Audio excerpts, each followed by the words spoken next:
এই বাবা, আমি একটা কথা বললেই মানুষ বলে আমি নাকি গল্প দিই, আমি নাকি চাটাম মারি, আমার কথা নাকি ভুয়া, আমি নাকি চাপাবাজ।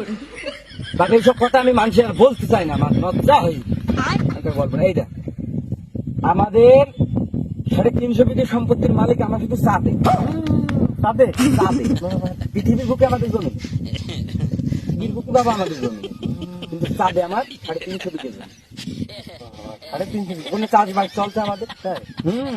ওখানে মাইক্রো গাছ আছে, মোটরসাইকেল গাছ আছে, তোমার ওখানে থেকে ফেসবুক গাছ আছে, মানে এই গাড়ি মাড়ি সব গাছ আমাদের ওখানে গাছেই হয়। চাষ করেছি, ওটা বাংলাদেশে কিছুদিনের মধ্যেই ট্রান্সফার মারবো।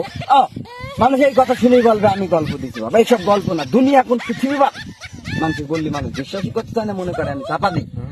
মূল কাহিনী বাবা আমাদের কাছ থেকে শুনতে হবে। আমাজন জঙ্গল কিভাবে? আমাজন জঙ্গলে বাবা বিশাল হিস্টোরি আছে।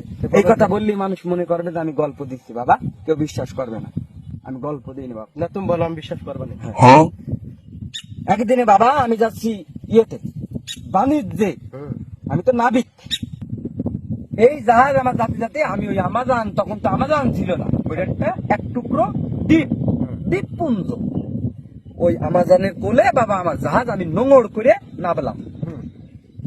এই বাড়িতে বাবা এই বিভিন্ন জন ঝাল খেয়ে গিয়েছে, কেউ পেয়ারা খেয়েছে, কেউ আপেল খেয়েছে, কেউ লেবু খেয়েছে, এই দানা যার যার পেটে মেটে পড়েছে।